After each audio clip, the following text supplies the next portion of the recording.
Provision for discount on debtor है, इसको हम अलग से शो कर देंगे प्रॉफिट एंड लॉस अकाउंट में, इसको बैड डेट के साथ मिक्स नहीं करेंगे। Provision for discount on debtors, तो ये आपका प्रोविजन है डिस्काउंट ऑन डेटर्स का 6650, इसको अलग से शो कर दिया।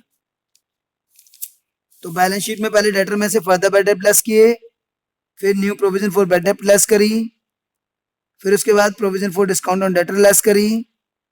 फिर उसको मेन कॉलम में दिखा दिया, और प्रॉफिट एंड लॉस अकाउंट में बैड डेट के साथ फर्दर बैड डेट ऐड करेंगे,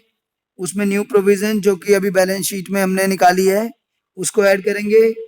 और उसमें से ओल्ड प्रोविजन अगर बैलेंस शीट ट्रायल बैलेंस में दे रखी होगी तो माइनस करेंगे, वो उसमें दे नहीं रखी है ओल्ड प्रोविजन,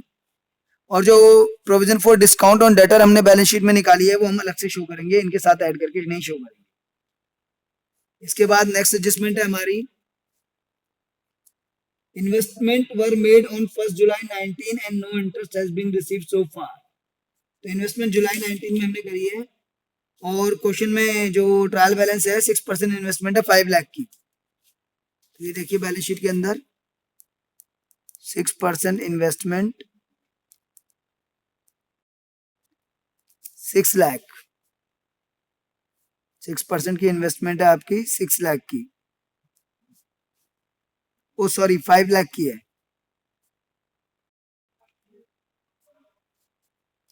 और 6% इंटरेस्ट है इस पे, तो वो देख लीजिए आप, ये लीजिए यहाँ पे देख लीजिए 5 लाख 6% फॉर 9 मंथ, क्योंकि लिखा हुआ है जुलाई में इन्वेस्ट किया है। 6 to 12, तो ये आ गया आपका 22,500 आंसर। और इंटरेस्ट अभी तक मिला नहीं है तो एक्रूड है, मिलना है मिला नहीं है तो एसेट हो गया ना,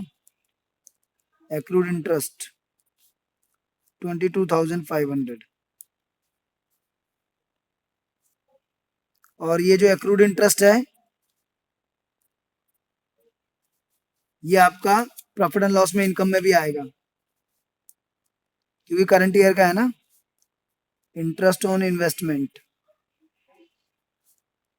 22,500, तो इन्वेस्टमेंट जुलाई में करी है, तो जुलाई से लेकर मार्च तक 9 मंथ होते हैं, तो 5 लाख पे 6% फॉर 9 मंथ, ये आपने कैलकुलेट किया तो आपका आया 22,500। तो ये तो एक तो आपने एसेट में शो कर दिया,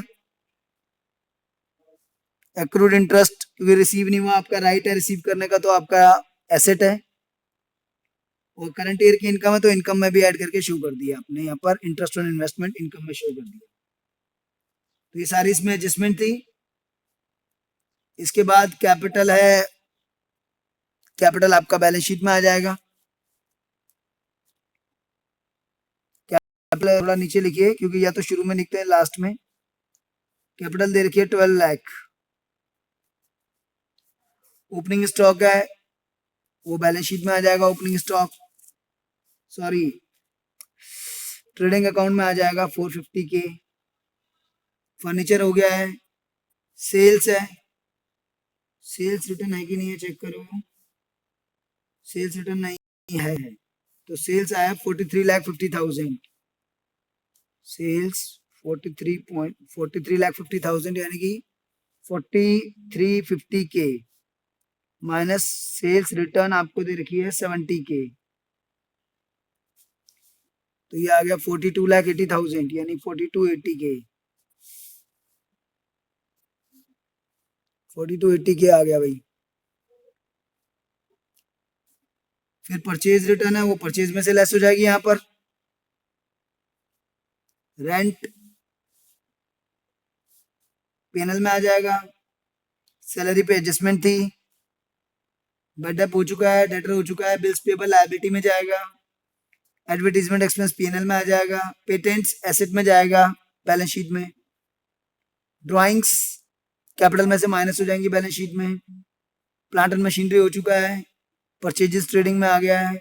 इंश्योरेंस पीएनएल में आ जाएगा, सेल्स रिटर्न हो चुका है, trade expense profit and loss account में, वेजेस हो चुका है, 6% इन्वेस्टमेंट हो चुका है, क्रेडिटर लायबिलिटी में बैलेंस शीट में, कैश बैलेंस शीट में एसेट में, और और miscellaneous income profit and loss में इनकम में।